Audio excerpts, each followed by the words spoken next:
데살로니가전서 5장입니다. 16절에 항상 기뻐하라, 쉬지 말고 기도하라, 범사에 감사하라. 이는 그리스도 예수 안에서 너희를 향하신 하나님의 뜻이니라. 그랬습니다. 미국에 가 있는 그 지산옥 목사님 또 그 박우성 장로님 그 부부가 한국에서는 이렇게 보면은 이렇게 사역을 잘 했는데요. 미국 가서 잘 안 되는가 봐요. 좀 잘 안 될 정도가 아니고 어려움을 당할 정도로 이렇게 사역이 그저 거의 안 될 만큼, 또 그런 데다가 숫자도 숫자지만 교인들이 또 모였다 또 가버리고 자꾸 이렇게 되는 것 같아요.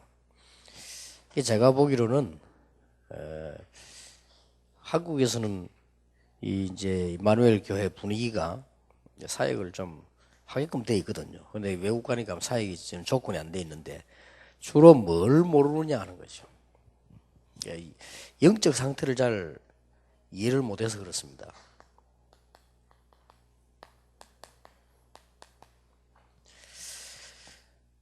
성경에 그 쓰임 받은 아주 성공자들 보면요, 이 사람들 특징이 영적 문제를 잘 알았어요.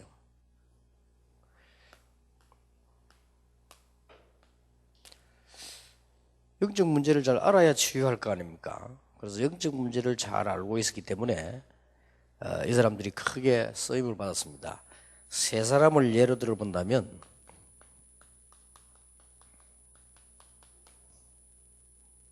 요셉입니다. 요셉은 성경 앞뒤 배경을 가만 보면 영적 문제를 이렇게 잘 아는 사람이었습니다. 알기만 해도 우리는 큰 도움 되죠. 그래서 요셉이 영적인 문제가 뭔가를 알았기 때문에 형들이 요셉을 굉장히 괴롭혔잖아요. 죽이려고도 하고 그랬는데 이런 부분을 능히 이해할 수 있었어요.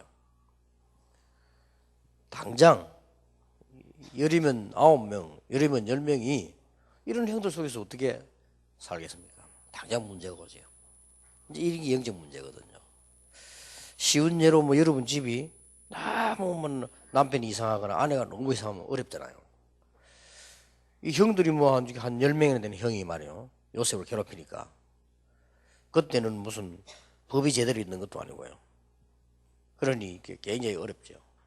근데 이런 부분이 사실상 요셉에게는 크게 문제가 안 됐어요. 그러니까 요셉은 오히려 이것 때문에 창세기 37장에 보면 큰 비전을 발견하게 되잖아요. 기도하다가.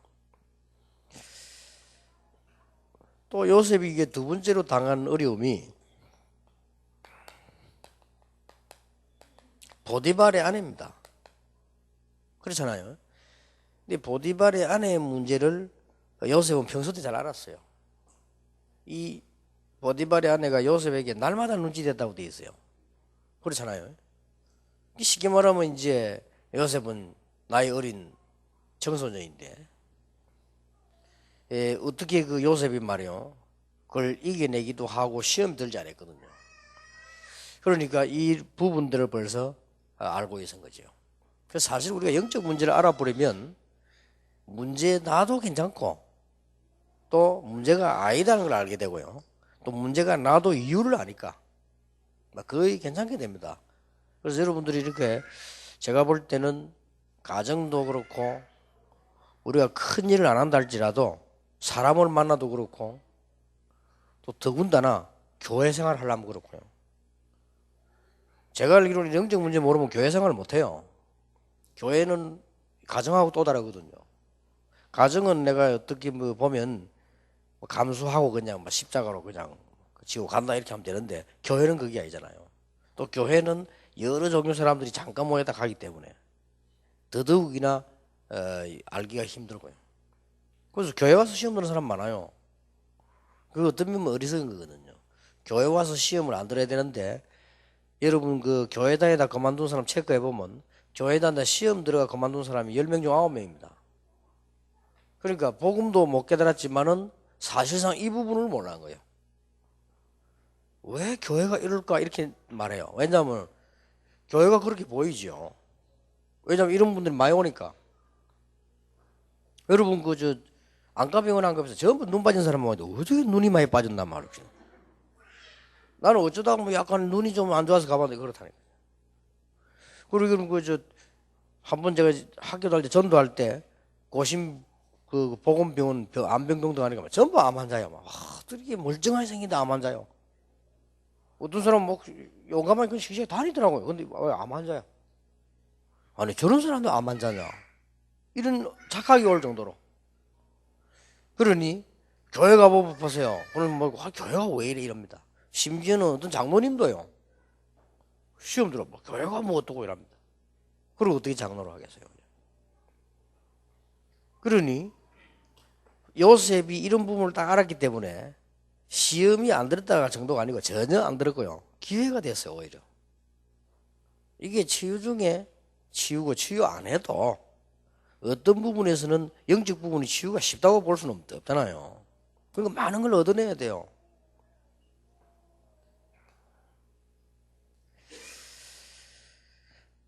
이제 이 요셉이 감옥소에서 정치인들 만났잖아요. 정치인 만났는데 그 내용을 여러분 잘 알지 않습니까? 여러분 감옥소 안에 정치인들 뭐 뻔하죠. 심지어 어떤 사람 막 자살하고 이렇게 하는데요. 그래서 이 요셉은 정치인들의 문제라든지 거기에 탑도 주고 그랬잖아요. 오히려 그것 때문에 창세기 40장에 보면 굉장한 길이 되어지는 거죠. 요셉이 있었던 중 일들입니다. 바로왕 만났잖아요. 바로왕 만났는데 바로왕이 가진 문제는 뭐 더 잘 알죠 그냥. 이렇게 해서 요셉은 뭘 잘했다기보다도 이걸 알고 있었기 때문에요.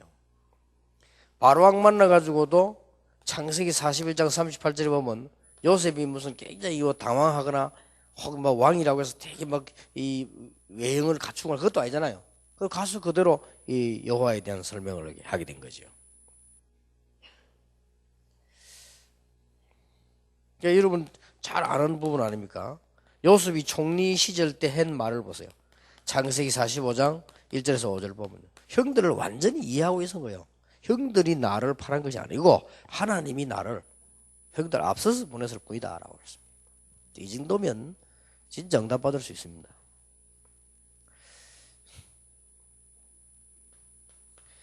예를 든다면 세 명을 예를 들겠는데요.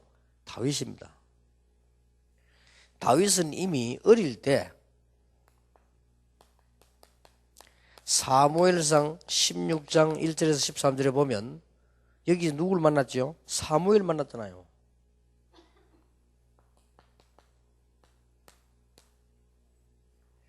그리고 사무엘을 만나고 난 뒤에 13절에 보면 여호와의 신이 다윗에게 충만했다 그래서요.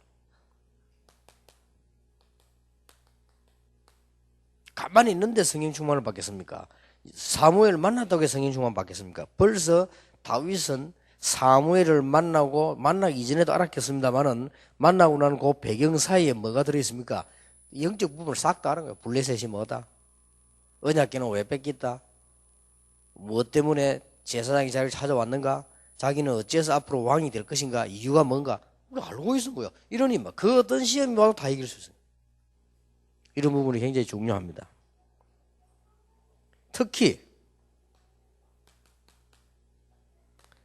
사울 왕 문제입니다. 다윗이 사울 왕을 봤을 때는 굉장히 고생하는 사람이었어요. 다윗이 사울 왕을 볼 때는 굉장히 불쌍하게 여겼습니다. 다른 사람은 그래 못 봤는데 그렇게 사울 왕을 제대로 본 사람이 아무도 없었잖아요. 사울 왕을 제대로 딱 본 사람이 다윗입니다. 이렇게 성공할 수 있습니다. 하나 잘 봐버리는데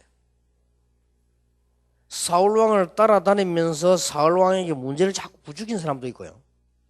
사울 왕을 없애자는 사람도 있고 그랬잖아요. 이래 두 종류가 나타났어요. 이게 다 사울 왕을 잘못 본 거예요. 그래서 왕을 잘못 본 것이 아니고 영적 문제를 못 본 거예요. 근데 다윗은 저걸 딱 본 겁니다. 이러니 이거 하나만 가지고 우리는 편안하고요. 뭘 해야 될 것인가를 알 수 있죠. 그래서 다윗이 임금이 돼가지고 한 게 하나밖에 없습니다. 다 한 거 중요한 게 아니고 성전 지을 준비를 딱 했잖아요. 이게 벌써 다윗이 하나님이 뭘 원하는 거 알았고요.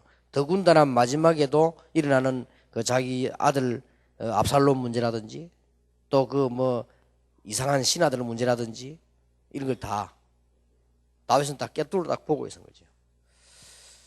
그래서 여러분이 이 숫자는 소수지만 이 지금 여러분이 가서 해야 될 일이나 사역은 굉장히 중요하고 많습니다. 그래서 정말 복 은혜 받으시기를 바라고요. 이걸 제대로 본 사람이 바울입니다. 그 증거가 바울이 선교사로 파송되자마자 첫 번째 한 일이 뭡니까? 그게 사도행전 13장 1절에서 12절 아닙니까? 이거는 잘 알았다는 말이에요. 지금 전혀 일반 교단에서 못하고 있는 거잖아요. 다행스럽게 여러분이 지금 하고 계시고요. 우리 다락방이 지금 이거 하고 있는 겁니다. 나 그런 면에서 굉장히 자부심 가져요. 무당 수백 명이 다락방에서 돌아왔습니다. 한국 교회가 몰라서 그렇지 알면 오히려 표창장을 내려야 될 판이에요. 지금 뭐 다락방에서 지금 보세요. 뭐 여러분 다 아시다시피 감리교, 성결교 지금 그 순복음 다 끌어다 데리고 와서 장로교 만들어 놨잖아요. 그죠? 나는 장로교 교리가 좋다는 게 아닙니다. 교리가 아니고 지금 현재 있는 교단 가운데 가장 성의에 가깝다고 저는 보거든요. 그래서 우리가 다른 단어를 선택하지 않고 장로교를 선택해요. 그리고 장로 중심으로 가야 돼요. 장로를 잘 키워야 돼요. 그게 장로교입니다. 지금 모든 한국 교회는 전부 다 집사교지. 우리는 장로교 하려고 하거든요. 집사가 많잖아요. 그렇게 장로 많이 사는데 겁을 먹대요. 이상하죠. 겁먹을 이유가 아무것도 없어요. 장로로 세우면 축복이 분명히 다릅니다. 기름 부성인데 지구상의 최고 축복이 기름 붓는 거. 대통령 기름 붓습니까? 대통령 되면 대법원 앞에 법원장 앞에 선서하는데 그건데 장로 되면 기름 붓는다니까요. 그렇죠? 목사 장로는 기름 붓습니다. 그게 아무나 하는 그 기름 붓는단 말은 그리스도 축복이 임한 거예요. 그게 보통 축복이 아닙니다. 일반 사람을 장로로 세우면 그 사람이 제대로 복음만 누리면 평생 축복받는 거예요. 그래서 사람들 참 뭘 모르고 있죠. 바울이 선교사로 파송받자마자 무당에게 잡혀있는 총독을 살려냈잖아요. 그렇죠. 이게 영적 문제를 안다는 말이에요. 전혀 한국 교회가 근처도 못 가고 있는 현장이죠. 눈치도 못 채고 있죠. 자, 그러면 두 번째로 보세요. 바울이 전도문이 막혀 있다가 전도문을 열고 간 첫 번째 지역이 마게도냐 처성이 어디죠? 빌립보 아닙니까? 거기서 기도하는 중에 인도받아 갔다가 거기서 일어난 일이 사도행전 16장 16절 18절이잖아요. 귀신들을 점치는 사람이 그거 고쳐버렸잖아요. 이 말은 다른 사람 못 보는 영적 부분을 바울은 봤다는 말이 되는 거예요. 그러니까 쓰임을 받는 겁니다. 그리고 바울이 거의 마지막 사역이라고 보는 데가 됩니까? 로마 가기 이전에 사도행전 19장 8절에서 20절에 보면 뭡니까? 에베소 아닙니까? 여기에서 두란노에서 많은 환자를 치유하고 뭐 우상에 빠진 사람 건져내는데 은 5만이나 될 정도로 그렇게 되었죠. 이게 얼마나 큰 축복의 사역입니다. 제가 볼 때는 우리 뭐 윤용화 목사님 저런 분들 다 복음 가진 분들이기 때문에요. 자손 대대를 두고 사역이 굉장히 귀중한 사역이 될 겁니다. 하나님 모실 때는. 그렇잖아요. 복음 없는 사람들 할 때 굉장히 고생될 거고요. 이 복음 가졌다고 할 때는 우리가 그 사람이 치유되든 안 되든 그 사람들에게 제일 필요한 건 영혼을 고쳐야 되기 때문에요. 그렇지 않습니까? 그래서 사실상 그 사람들이 와서 찬송만 불렀다. 그것도 유익이요. 저는 그 자폐 아이들을 보면서 아이들 그 한두 명 볼 때는 모르겠는데 자폐 아들을 모아놓으니까요. 진짜 좀 심각하대요. 근데 그 잠깐 강의에 들어서 가보니까 뭐 강의도 강의지만 이건 완전히 무슨 생각이 드느냐. 얘들이 문제가 아니고 부모님들이 엄청 고생하겠구나 싶어요. 저 부모가 얼마나 고생할까. 특히 어머니가 말이에요. 아버지는 어디 거기 가보니까 괜찮은데 엄마가 굉장히 고생하겠다 이게 느껴지더라니까요. 그런데 그렇게 모여서 찬송을 하고 이렇게 안 합니까? 그 자체가 그 아이에게는 유익이요. 고치고 안 고치면 그 다음 얘기고. 어디서 그런 복된 소리를 들을 수 있겠습니까? 걔들이요. 어린 아이들이 찬송을 듣고 자라는 아이하고 어떻게 우상숭배하는 데서 그 이상한 소리 듣고 자라는 아이 어떻게 같겠습니까? 걔들이 인식을 못하는 것 같아도 다르거든요. 그래서 여러분이 치유사역 하는데 오셨다는 것만 해도 축복이요. 왜냐? 이거 하나님은 결국 이거 하는 사람을 쓰시는 거예요. 결국은.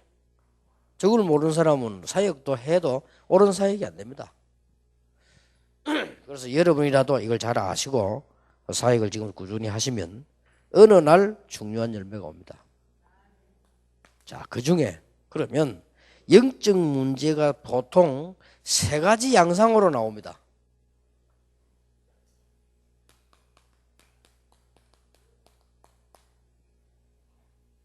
여러분이 알고 계셔야 되겠죠. 영적 문제가 보통 세 가지 양상으로 와요. 어떤 양상으로 오는 거 하니까 실제로 시달리는 사람들이 있어요. 시달리는 사람도 정도가 차이가 있겠죠. 있겠는데 주로 어떻게 시달리는 거 하니까 이렇게 시달리는 사람이 많아요. 별 표갑지거나 갈증이 난단 말이에요. 이 갈증이라는 건 목이 말하는 물 갈증 말고 영적으로 갈증이 자꾸 생기는 거예요. 편안해야 되는데 이게 이제 시달리고 있는 거거든요. 근데 그것 때문에 뭐 어떤 사람은 사실은 이 알고 보면 결론적으로 나중에 얘기하겠습니다만 사실 이 축복인데 일단 본인은 괴로워요. 이 갈증이 자꾸 생기다 보니까 어떤 문제가 오는 거 하니까요. 이제 갈급해지는 거예요. 혼자서. 갈급 안 해도 될 상황인데도 갈급해지고. 그 다음에 별로 문제도 아닌데 자꾸 갈등이 생기고. 이렇게 됩니다. 이걸 목사가 모르니까 목회가 안 되는 거예요. 아, 저거 뭐 장로가 뭐 저래 말이야. 집사가 뭐 저래 말이야. 저거 뭐 이런 식으로만 봐버리면 그게 사실 알고 보면 뭐 축복의 길인데 여러분이 복음을 가지고 영적인 문제가 있는 사람을 한 사람을 도와줬다. 아니면 평생을 줬는데 이게 작은 축복입니까? 그게 축복 중에 축복 아니 복 중에 복인데 아예 모르니까요. 목회가 안 돼요. 목회가 안 돼요. 여기 지금 목사님들도 계시잖아요. 많습니다. 표안나게. 표안나게 이렇게 막 자꾸 막 갈증이 생기고 갈등 생기기 많다니까요. 그러니까 어떤 때는 막 복음 막 이게 그래서 절대로 복음 말고 딴 거 하면 안 돼요. 그러다 율법 눌러버린다 이제 못 참는 거예요. 물론 율법적으로 반대적으로 해도 안 되지만은 너무 율법을 해버리면요 영적으로 자꾸 어려움 주는 거예요. 이 율법적인 거 가지고는 해결이 안 됩니다. 또 특히 이런 부분에 많이 시달리는 사람들은요 굉장히 율법적입니다. 또 그러면서 율법적으로 하는 건 또 못 견딥니다. 참 이상하지요. 그리고 이 보통 이 정신적으로 어려움 당하는 사람들 보면요 굉장히 율법적입니다. 그렇잖아요. 뭐. 그런데다 그 교회에서 막 그래봐서 못 견디는 거예요. 그래 복음을 들으면서 조금씩 좀 들으면서 치유돼 간다는 데 그게 가장 정상입니다. 그래서 그런 걸 알고 목회자는 기다려주기도 하고 어떤 때는 이렇게 도와주기도 하고 이렇게 해야 됩니다. 이제 요 정도 되면 또 괜찮은데 어떤 사람은요 조금 더 심해지면 자꾸 혼란이 온다고 하죠. 이게 자기 삶에 혼란이 오기 때문에 다른 거에는 같이 연결될 수밖에 없잖아요. 주로 이제 이렇게 되집니다. 사람은 누구나 우울한 부분이 있지만 이게 우울한 게 아주 정세가 만들어져 가지고 우울증이 생긴다. 많습니다. 사실 이까지 잘 몰라요. 다른 사람이 모른다니까요. 멀쩡하게 학교 다니고 다 하는데 공부하고 다 하는데 본인 엄마가 자꾸 갈증이 생기고 말에 자꾸 막 뭔가 막 혼란이 오고 자기는 막 우울해지고 이런 거예요. 이런 사람 많다고요. 이런 사람들이 밖에 나가서 일부러 표 안 내려고 막 웃고 이러거든요. 그러니까 그 자살한 그 배우 보세요. 다른 사람만 그러니까 충격받다. 왜냐? 그렇게 명랑하고 명랑한 게 아니라 명랑한 척 하는 거지. 자기 그게 안 되니까요.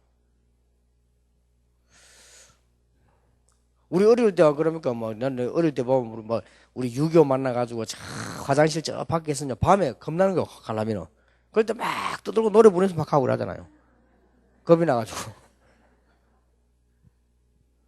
그러고 보면 이 선수들도 보면 왜 이 요즘 권투 같은 게 요즘 K1 나와서 그거 봐보세요. 어떤 선수 막 떠들니까 불안해서 그래요. 그 해소하려고 막 감 지르고 막 그러지. 그러니 이런 걸 모르니까 이 한국에서 통계냈는데 17% 나왔다고 돼 있어요. 한국에서 낸 통계, 이게 제가 낸 통계가 아니고 그 헌병대 그 우리 다락방 멤버 있잖아요. 헌병. 그 사람이 조사한 걸 얘기해야 되더라고요. 17%가 우울증에 시달리고 있어요. 그러니까 군인 100명 중에 17명이란 말이에요. 그럼 걔들이 어떻게 하겠죠? 군대에서 못 견디네. 군대가 집처럼 안 그렇잖아요. 못 견디죠. 이래가 전부 바가지는 군대 다 씌운다니까요. 군대가 어떻길래 못 견뎌요. 그래서 우리 세상 사람들이 보는 거는 이런 걸 못 보기 때문에 뭐 다리가 없다 이러면 군대 안 가도 되잖아요. 뭐 팔이 한 게 없다 뭐 안 가도 되는데 그거보다 더 어려운데 사실은 이 군대 가가지고는 혼자서 못 견디고 말이요. 그래 부모도 이해 못해요. 아니 왜 우리 아들이 군대에서 자살하겠냐 말이야. 말이 안 된다면서 말이죠. 군대에서 어쨌길래 막 군대 법석이 나는 거요. 예를 들어서 봅시다. 군대에서 기압을 심하게 넣는다고 자살합니까? 그건 아니잖아요. 때려서 군대에서 좀 때린다고 해서 자살합니까? 그건 아니거든. 우리는 옛날에 뭐 사활 들여 얻어맞았는데는 우리. 그걸 또 때려야 돼요, 솔직히. 말 안 듣는다니까요. 그거 패야 된다니까. 근데 그걸 다 시비 걸고 말하면 학교도 가면 아이들, 남학생들 말 안 듣습니다.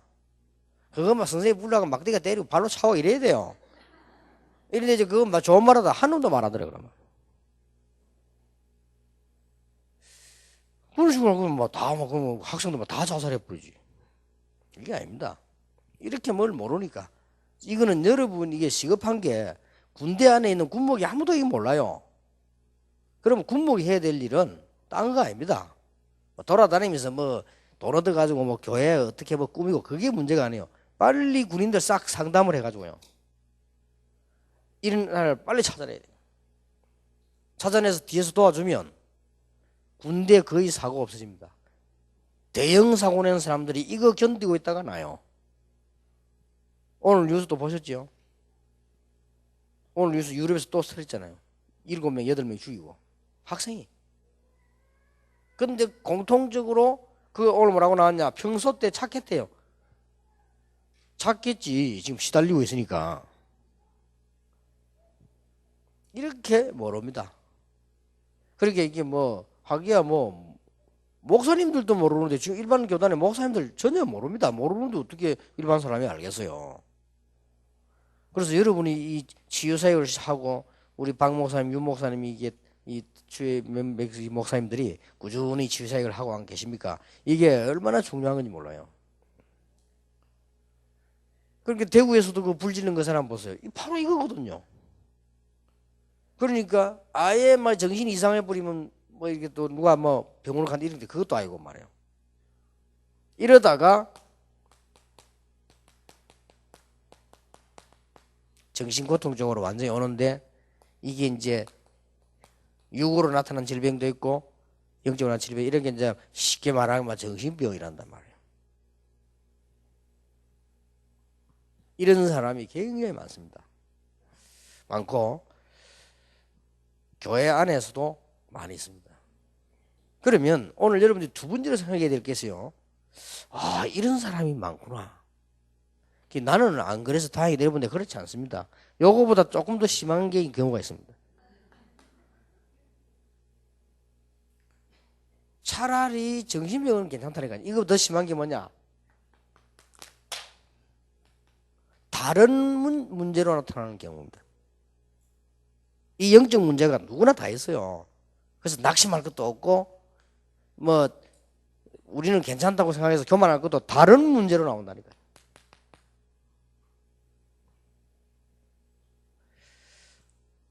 이런 쪽으로 안 나오고 다른 문제로 나와요. 전혀 정신이 이상 없는 것처럼 보이는 다른 문제로 나온단 말이에요. 인간은 창세기 3장 이후로 누구든지 영적 문제를 타고납니다. 주로 어떤 사람은 뭡니까? 너무 심하게 삶도 안 되고요. 특히 막 경제 문제로 막 시달 맨날 돈 때문에 어려움 당하고 막 고생하고. 어떤 사람은 또 보세요. 이게 육신 질병으로 맨날 시달리고 막 뭘 하지도 못하면 너무 어딘지 아프고 막 늘 이렇게. 사람이 누구든지 아프지요. 또 나이 들면 누구든지 아프다가 죽지요. 근데 그 말 말하는 게 아니에요. 이거 참 태어날 때부터 그냥 병에 시달리고 계속 고생. 이런 사람 얼마나 많은데요. 우리가 사람이 가난해질 수 있잖아요. 가난할 때도 있고. 근데 이거는 그 말이 아니에요. 너무 그냥 막 경제에 쏟아져가지고 막 어릴 때부터 막 3, 4대로 그냥 막 계속 막 이런 사람이 있다니까요. 많아요. 그리고 이제 지인이 어떻습니까 이게 불화 이런 문제로 옵니다. 또 어떤 사람은 이렇게 오면 괜찮은데 어떤 사람도 이쪽으로 와요. 범죄 쪽으로 온다니까요. 막 도둑질하고 막 다니고. 배고파는 게 아닙니다. 막 본격적으로 도둑질하러 다니고 막. 이게 보통 문제가 아닙니다. 이건 다른 쪽으로 와버린 거예요.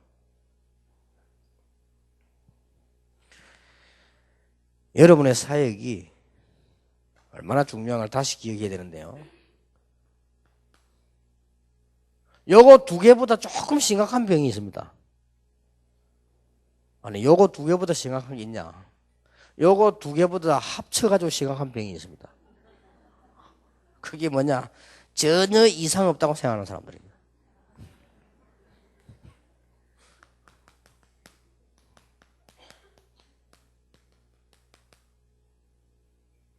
요게 문제입니다. 전혀 이상 없다. 차라리요, 이런 사람들 괜찮아. 이 사람들은 교회라도 온다니까요. 이 사람들 교회도 안 와요. 이 사람들은 그래도 뭐가 안 되는 사람은 자기가 안 되는 줄은 알지. 안 되는 줄 알잖아요. 아이고 나는 돈도 없고 나는 뭐 몸도 아프고 뭐 나는 이 범죄 안 할랬는데 또 말이 이렇게 되는데 이 사람들은 정신 이상 뭐 우울증이 와가지고 막 시달리고 어때 뭐 약 없나 이렇게 그런 그렇대. 이 사람들은 전혀 이상 없다고 하는 유대인 완전히 망해버린 거예요. 그리고 결과적으로 그 예수님이 거꾸로 얘기했잖아요. 네가 부자냐? 가난한 자 복이 있다. 부자라고 생각하니까. 그러고 잘 산다고 생각하니까 애통하는 자 복이 있다.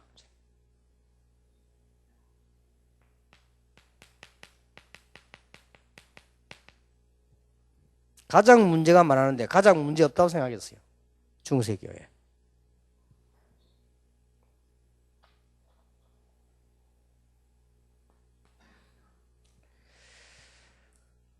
이게 시대적으로 쭉 본 거예요. 이제는 뭐 시대가 좋아졌다고 생각한 18세기, 19세기 보세요. 가장 문제가 많았습니다. 전쟁이 몇 번이나 큰 전쟁이 터지고요.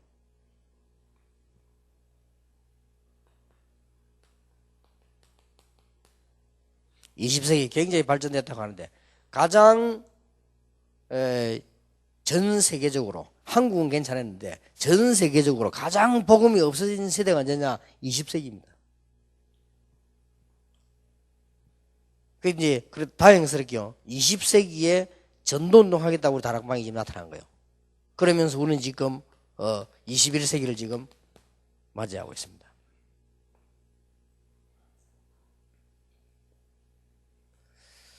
자, 이렇게 됐는데 어떻게 그러면 치유를 해야 될 것인가?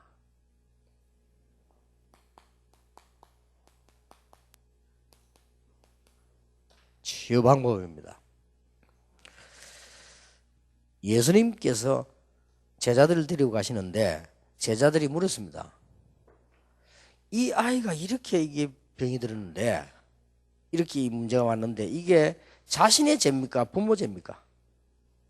그렇게 물었어요. 요게 지금 우리가 생각하고 있는 부분들이거든요.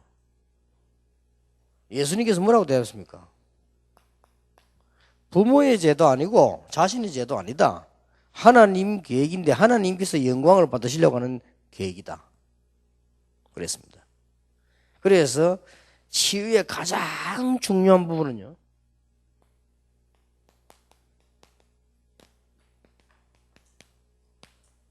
올바른 희망을 가지는 겁니다. 틀린 희망 가지면 안 되지만은 올바른 희망을 딱 가져야 돼요. 이게 치유의 가장 첫 번째입니다. 여러분 집에 사실은 정신적으로 시달리는 사람이 하나 있다. 그 사람 때문에 온 집안에 문제가 오는 게 아니라 온 집안이 복음돼요. 그렇잖아요. 전혀 모르고 많은 돈을 가지고 건강하게 잘 살다가 막판에 재앙을 만나 죽고 자기 자녀에게 재앙 다 한달 사람이 이 땅에 가득한데 내가 가지고 있는 문제 때문에 복음 가까이 나오게 되는 거예요. 일단 시작부터가 벌써 축복이에요. 고치고 안 고치면 그 다음 얘기고 시작부터가 축복이라니까요. 여러분이 생각해 보세요. 나는 영적으로 왜 이래 어려울까? 왜 시달릴까? 교회 왔다. 그 자체가 벌써 축복의 시작이에요. 그러나 일반 많은 사람들이 안 오잖아요.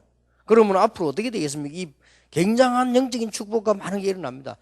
집안 안에 우상, 영적 문제죠. 싹 다 상들이 뽑아내버리잖아요, 나중에요. 그리고 그거부터 알아야 됩니다. 올바른 희망을 딱 가져야 돼요. 그래서 이게 축복이다. 우리 다락방에 많은 선교국, 성공되는 선교국이 많습니다만은 그 중에 제일로 축복된 선교국이 어디냐? 치유 천국이다. 언제는 또 렘넌트 하더니, 렘넌트는 미래로 말할 필요도 없고, 지금 현재 말이에요.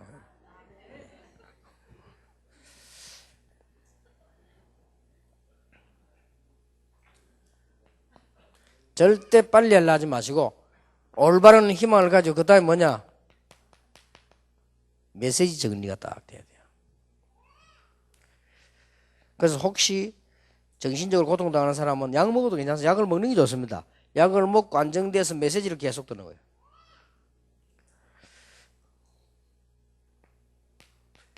창세기 1장 1절 13절에 보면 하나님이 천지를 말씀으로 창조하셨어요. 이게 말씀의 힘은 굉장합니다. 언제 역사가 일어났냐? 그건 아무도 모릅니다. 하나님만 아십니다. 어느 날 또 괜찮다 그런 사람도 있고요. 어떤 사람은 예배 드리다가 해요. 어떤 사람은 그러니까 장소나 사람을 중요시할 필요 없어요. 어떤 사람은 이 담임 목사님 설교도 괜찮은데 어떤 집사가 와서 이 얘기가 나버려. 그러면 집사가 고쳤다는데 그거 아니에요. 하나님이 말씀을 고치는 시간표를 하나님 말고 계셔. 그렇잖아요. 그건 자꾸 착각합니다. 목사님 신방 10번 와도 안 되는데 어떤 집사가 한 번 왔는데 기도 안 되면 그건 하나님의 시간표 집사가 한 게 아니에요. 말씀이 그때 역사해버려요. 그래서 이 말씀은 창조의 말씀이다.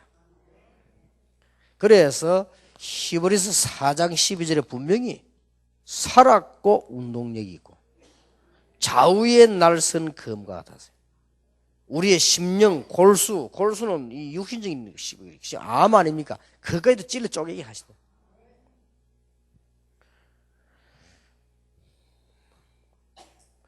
요한복음 1장 1절에서 3절 말씀이 곧 하나님인데 요한복음 1장 14절에 말씀이 육신을 입고 왔다.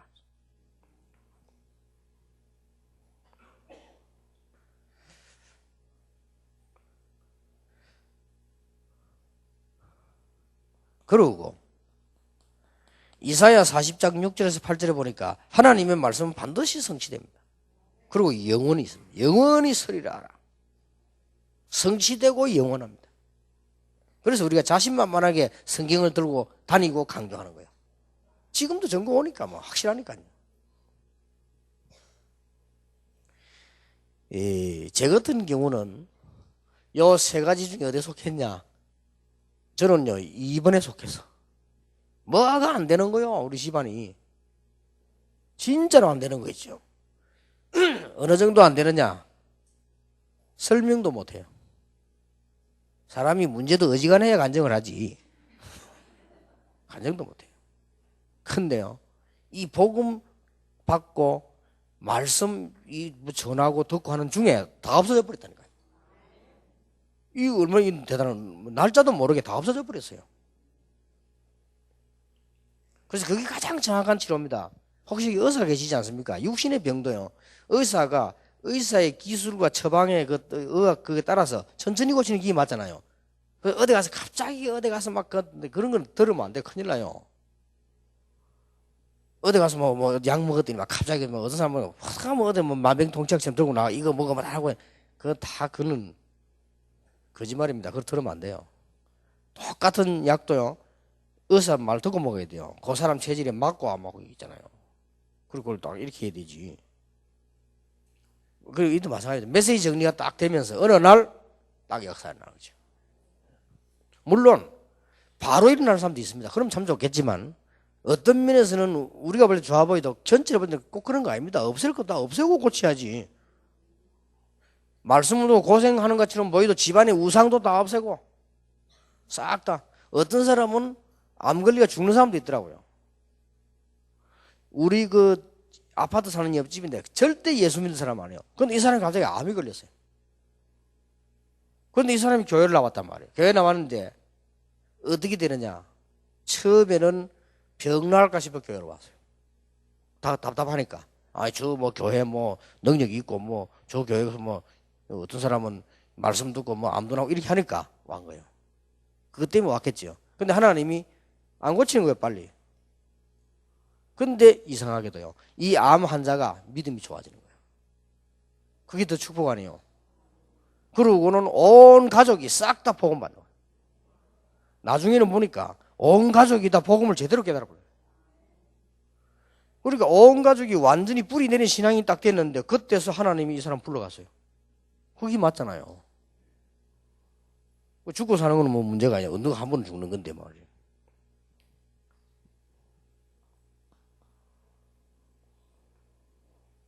그 다음에 우리가 제대로 할 것이 하나 있다면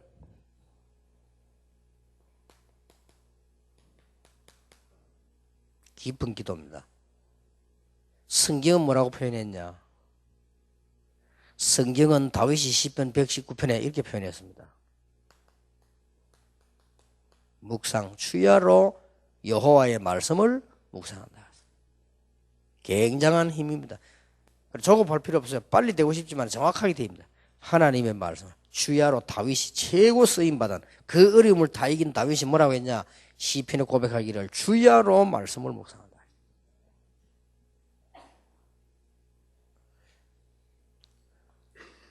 그래서 영적으로 조금 문제가 심각하게 많은 사람은 물론이고 안 그렇다 할지라도 정시 기도나 정시 예배를 회복하는 것이 가장 좋습니다.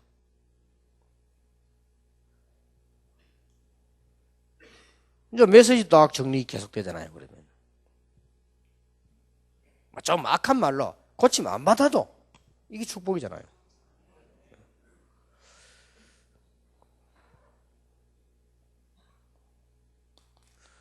무시기도의 가장 중요한 게 뭔지 압니까? 무시기도의 가장 중요한 부분이 삶 속에서요, 작은 희망을 늘 찾는 겁니다.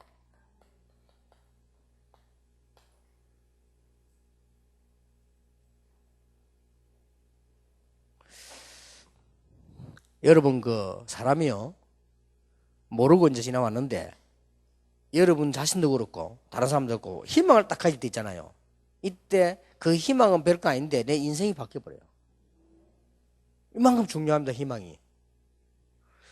예를 들어서 나는 탁구를 잘 치겠구나 이런 희망만 가져도요, 선수 아니면 탁구 잘 치게 돼요. 그렇죠. 그것만 가지고도 회사 안에서 교회에서 친구들끼리 굉장히 재밌다니까요. 그것만 가지고도. 그게 작은 겁니까? 계속 연결돼 가는데. 그래, 이 조그마한 희망 하나 가지는데 인생이 바뀌어버린다. 희망과 관계없이 인생이 바뀌어버려요. 참 중요하지요. 그래서 여러분, 이제는 삶 속에서 이 무시기도가 뭐냐? 조그마한 희망들을 많이 찾아내는 겁니다. 특히 치유 부분에서 지금 한 얘기예요. 치유 말고 다른 부분에 볼 때는 또 다른 건 많이 있겠습니다만 무식이도 속에 다 들어있잖아요. 그 중에 가장 치유에 좋은 부분은 희망들을 자꾸 찾아내는 것이다. 일반 사람도 마찬가지고요. 거기 핸델이라는 사람이 그 아버지에 따라 친척 집에 갔는데 그냥 자꾸 그 없는 그 오르간이 집에는 없잖아요. 근데 그걸 만지고 싶은 거 애들이니까 자꾸 이게 만지려고 하는데 아버지는 자꾸 만지지 말라 했잖아요. 남의 집에 가면 실내니까. 그런데 그 주인이 딱 보더니 한마디 하고, 야, 너는 이거 한 번도 안 만져봤는데 어떻게 그렇게 잘 그렇게 이렇게 손대는 게 다르구나. 너는 앞으로 유명한 음악가가 될 수 있겠다 이랬다. 그게 얘기를 번쩍 든 희망이었어요. 그거 보세요. 그게 유명한 음악가 되는 거예요. 인생을 바꿔버리잖아요. 저는 시간 날 때마다요, 편안하게 시간 좀 갑자기 나면 시내에서는 책방을 가고, 책방을 가는 이유가 있어요. 책방 가서 책 다 안 사도 이 둘러보면요 많은 걸 볼 수 있어요. 그 아주 많은 희망을 볼 수 있어요. 그게 굉장히 좋다니까요. 우리 책방을 가는. 그 다음에는 시간이 좀 이렇게 약간 낮으면 제가 뭐 하느냐면요, 낚시를 하러 갑니다. 예, 낚시를 우리 이제 비서를 데려가자, 가자 이렇게 가죠. 이제 이번 주간에는 숙제를 내줬어요. 우리 비서들이 책을 한 권씩 읽어서 내한테 보고하잖아요. 보고하는데 이번 주는 무슨 책을 읽으라고 했냐? 인간은 왜 낚시를 하는가?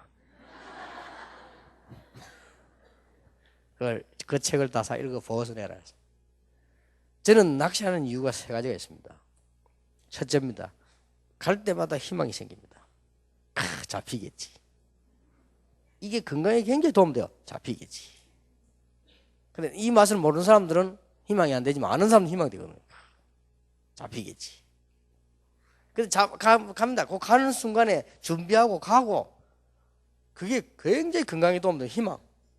가야지, 간다, 잡아야지. 뭐 가면 또 낚시하는 사람은 또 이게 공갈 세거든요.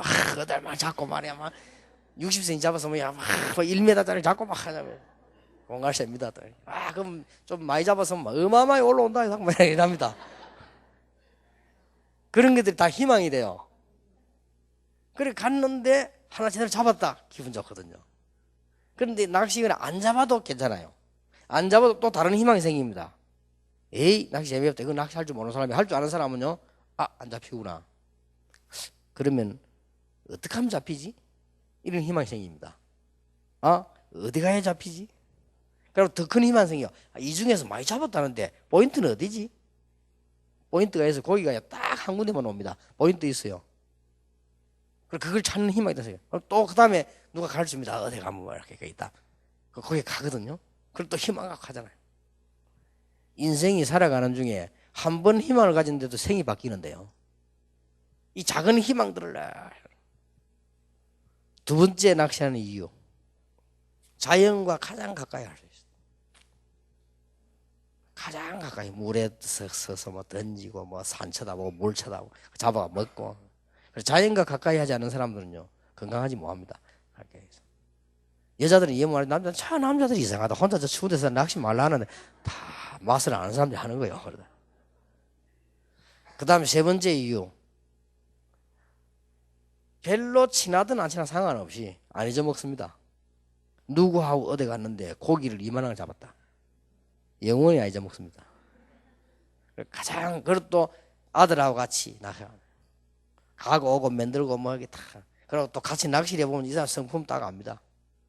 같이 해보면 다른 거 하고 잘 몰라요. 낚시 딱 해보면 이 사람 성품이 어떻구나, IQ는 어느 정도 되구나 다 압니다. 초보자라도 압니다. 이렇게 딱 여기는 IQ가 있구나, 어떤 딱 심부름 반응의 센서가 있구나, 어떤 여기 좀 둔하구나, 이렇게 다 힘이 되죠. 이게 좀 허둥대는 놈이구나, 이렇게 다 알 수 있습니다. 그러면서 다 잊어먹지 않기 위해서 사람이 인간관계 형성이 돼요. 말 안 해도.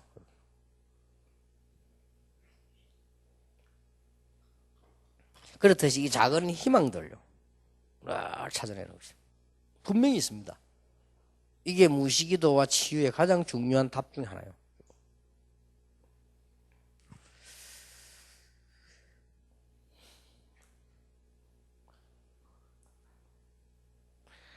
하나님의 말씀을 붙잡고 복음 안에서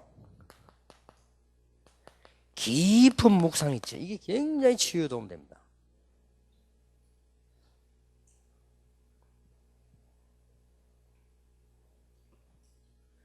오늘은 얼른 쉽게 넘어가는 단어지만은 묵상이란 말이 성경에 있는 이 기도가 아주 치유에 중요한 기도가 되고요.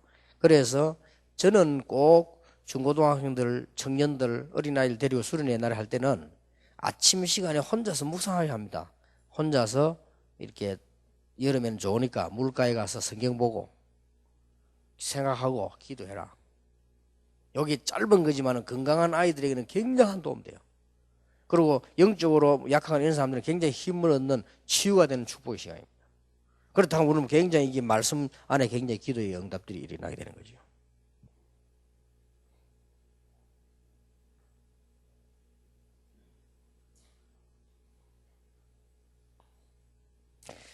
결론 맺겠습니다. 방법 중에서 최고의 방법이 있습니다. 정말로 이거는 방법 중에 방법이에요. 그게 바로 데살로니가전서 5장 16절 18절입니다. 지금부터 여러분 하세요. 항상 뭐 해라? 기뻐해라.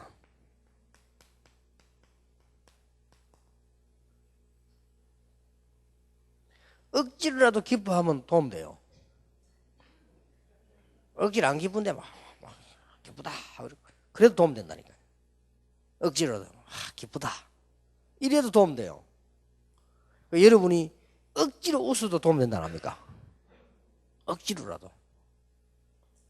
어떤 사람이 암 걸린 사람이 3일 동안을 막 굉장히 웃은 거 보면 손뼉을 치고 웃었다네. 그런데 병원에 의사 놀래버렸어. 당신이 뭘 먹었냐, 그냥 아무것도 먹은 게 없어. 몸 안에 암을 이길 수 있는, 저항할 수 있는 힘이 배로 올라오고. 실제로 의학적으로 통계 나왔어요. 그러니까 인상 쓰지 말고 기뻐하시라니까요. 생긴 또 인상은 어쩔 수 없지만은 마음속으로 기뻐해야 돼요. 저는 또 인상이 그렇게 안 되는가 봐요. 왜냐하면은 사진 찍을 때 늘 날 보고 웃으라는데 굉장히 많이 웃었는데도 나고 자꾸 웃으라고 이래가지고 혼났어요. 네. 그 우리 서울서 제일 유명한 사진가 있잖아. 허바바 사장. 내 신문에 나온 그 사진이 그거 찍은 거거든. 그게 10년 전에 찍은 거예요. 이제 새로 찍어야 되는데 그게 했는데 내가 40분 교육받았다니까. 40분 교육받는데 뭐가 웃으라는 거요. 야 죽겠더만. 내가 그렇게 안 웃냐 막 보니까 그렇게 내가 안 웃는가 봐요.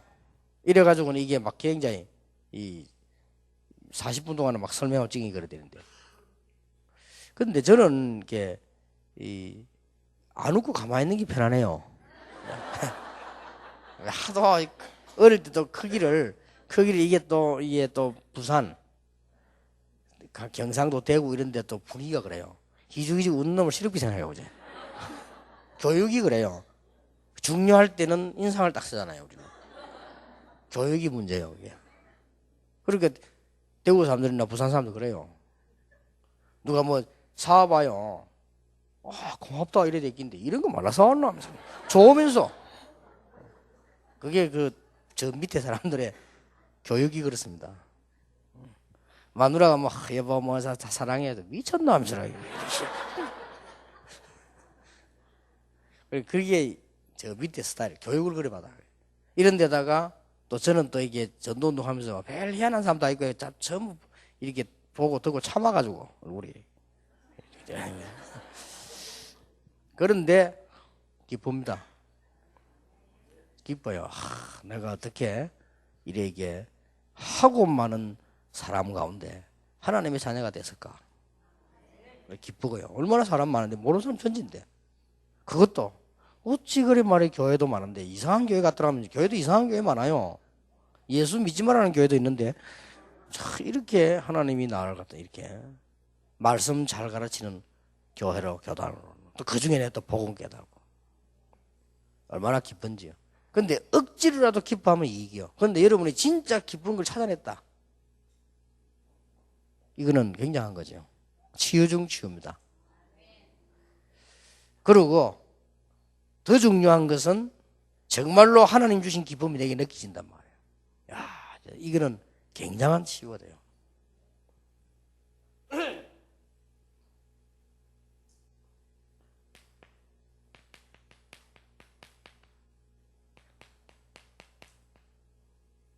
쉬지 말고 기도해라.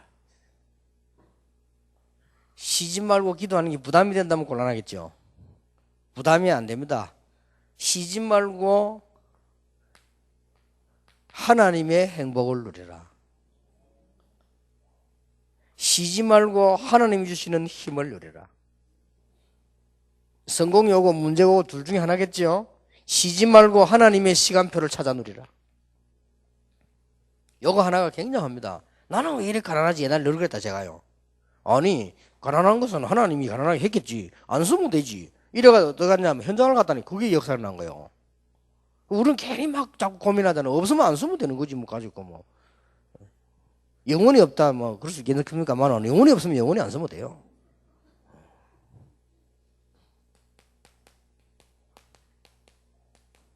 뭐든지 감사하라. 이는 너희를 향하신 하나님의 뜻이니라. 그 안에는 하나님의 뜻이 숨겨져 있어요. 뭐든지 감사, 뭐든지 감사. 범사라고 되어 있습니다. 아픕니까? 그것도 감사해요. 뭐 여기 분명히 범사라고 되어 있다. 그냥 감사하라 이래 부리면 골라가며 하겠는데 범사에 감사를 해서 성경 하나님이 바울을 통해 범사에 감사해라.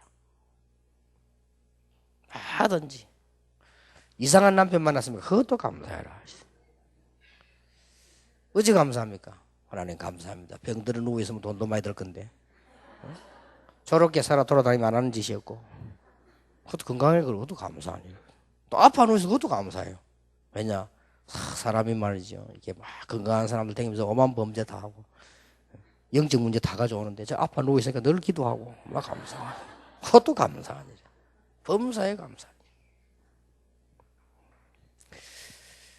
진짜로 감사해봤어요. 그걸 감사거리가 있다고요. 이게 치유에 굉장하다. 억지로 감사해도 감사한데 범사에 감사해요. 진짜로 감사해요. 근데 억지로 감사한 나라들이 다 축복받아 그래도요. 왜냐? 미국 사람들은 무조건 땡큐입니다. 싫은 것도 노 땡큐라. 우리는 싫으면 노가 해야 되겠는데 노 땡큐. 무조건 땡큐라. 일본 사람 무조건 아리가또 막 잘맞습니다. 진짜입니다. 무조건 아리가또 이 사람들은. 그러니까 보세요. 쓸데없이 해도 역사는 난다니까요. 근데 우리는 진짜로 생각해 보세요. 아니 솔직한 말로 지금 우리가 죽어도 복음 전하다가 죽지. 지금 죽어도 천국 가지. 지금 죽어도 제자들 배경 많지. 문제될 게 없잖아요. 얼마나 감사하니. 그러니 어느 정도 감사해 부리면 되느냐. 바울처럼 뭐 감옥 서 있는데 그것도 감사한 일이죠. 크로스비 소경된 거 그거 감사한 일. 왜냐? 나의 갈 길 다 가도록 하나님 다 인도하시니까 예수께서. 그래 감사.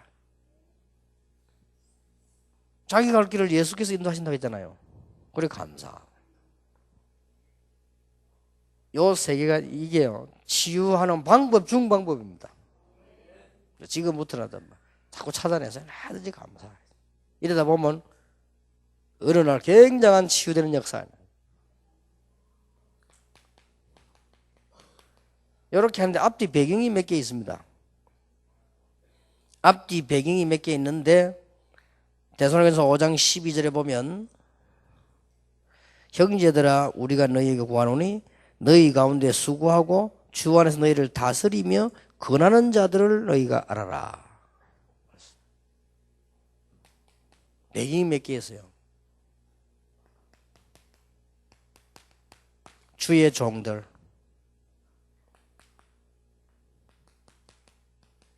중직자들 감사해야 돼요. 알고. 여러분 마음속에 솔직히 목사님에 대해서 감사 없고 중직자들에 대해서 막 감사 없으면요 그거는 조금 어렵습니다. 근데 사람들 보면 체질적으로 그러니까 가만 안수집사들 가만히 얘기하는데 보면요 꼭 장로들을 싹 까더라고. 이렇게 가만 들어보면요 싹 까요. 직접 안 까고 싹 돌려서 까고, 내용이 보니까요 이렇게 싹 내용을 가지고 까고. 이렇게. 또 장로님들도 가면서 보면 자꾸 이게 안수집사들 쪽으로 싹 약간 빈정거리는, 약간 밟으려고 하는 이런 게 있더라고. 그런 거 하면요 그거는 옳은 기도 치유도 안 됩니다. 기도도 안 가고. 얼마나 귀합니까? 아니 우리 성에 한 번 살아가는 중에 60억 인구 가운데 이런 목사님을 만났단 말이에요. 이게 보통 사건이요. 그렇잖아요. 여러분 이게 이래 가고요. 이게 이래 가도 이게 보통 사건이 아닙니다. 저게. 그렇죠? 아니, 불교에서는 그걸 뭐 인연이라고 안 합니까? 이게 보통 사건이 아닌데 불교보다 우리가 못 깨달으면 안 되죠.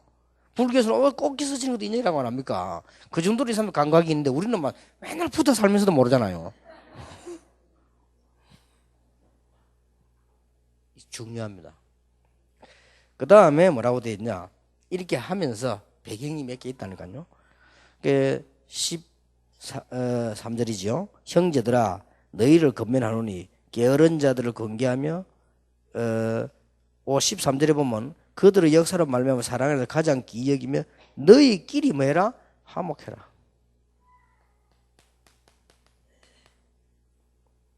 성도의 중요성. 이 성도가 얼마나 중요하냐? 귀히 여기고. 그 다음에는 14절에는 뭡니까? 형제들아 너희를 권하노니 게으른 자들을 경계하며 마음이 약한 자들 격려하고 힘이 없는 자들을 붙들어주고 모든 사람이 오래 참아라. 요건 또 반대의 얘기요. 조금 뭐 문제 있는 사람도 있잖아요. 교회가 문제 있는 사람들 많아요.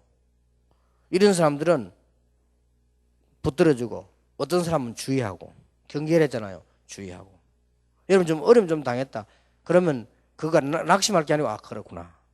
하나님께서 내게 굉장히 주의하라는 중요한 축복을 알려주시는구나. 그러면서 그런 문제는 어떻게 하라고요? 오래 참으라. 오래 참으란 말은 많은 생각을 하고 기다리는 거죠. 이런 배경이 있다. 그래 항상 기뻐해라. 쉬지 말고 범사에 감사라. 치유가 되는데 이런 부분에 딱 걸려가지고 앙심 품고 있는데 어떻게 그게 됩니까?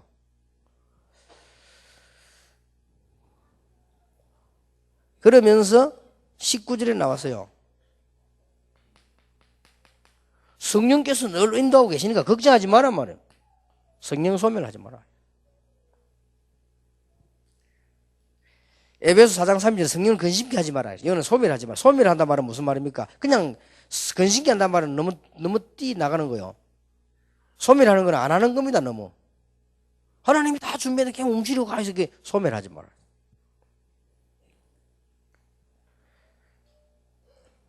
그 다음에 예언을 멸시하지 마라. 그게 뭡니까? 그때 당시 예언이라면 지금 말하면 말씀이요. 말씀을 그렇게 우리 경시하면 안 돼요. 아주 성취되는 중요한 하나님 말씀이기 때문에. 그냥 막 사람들이 하는 것 같아도 그냥 하나님께서 성취하시는 축복의 말씀이지요. 범사에 헤려 조항을 생각 악한 것을 모양으로 버리라. 좋은 것을 취하고 좋은 것 생각해. 끝이 어떤 사람은 꼭 나쁜 것만 생각합니다. 그 끝이 없지요. 좋은 거 생각해요. 이러면서 항상 기뻐하라. 쉬지 말고 기도하라. 범사에 감사하라. 이게 굉장히 치유되는 놀라운 역사가 됩니다. 그러면서 깊은 기도 속에서요. 말씀 붙잡고. 어느 날 여러분 주위에 가난도 다 물러가 버리고요. 어느 날 질병도 떠나가 버리고 어느 날 내 주위 내 집안 영적 문제 없어져 버리고 이런 시간표가 옵니다. 그 시간표도 하나님의 손에 있다. 그래서 우리는 이 축복만 누리면 되는 것이다. 이게 영적 치유의 가장 중요한 부분 중 하나입니다. 조금 쉬었다가요. 우리 사역에 관한 치유 조금 얘기해야 되겠습니다. 기도하겠습니다. 하나님께 감사드립니다. 우리에게 하나님이 이미 모든 것을 준비하고 버리셨사오니 새로운 힘을 얻는 참된 치유가 일어나는 감사하는 시간이 되게 해주옵소서. 범사에 감사하는 시간이 되게 해주옵시며 정말로 참 기쁨을 회복하는 시간 되며 기도에 무시의 기도의 힘을 얻는 축복을 허락해 주옵소서. 예수 그리스도 이름으로 기도하옵나이다. 아멘.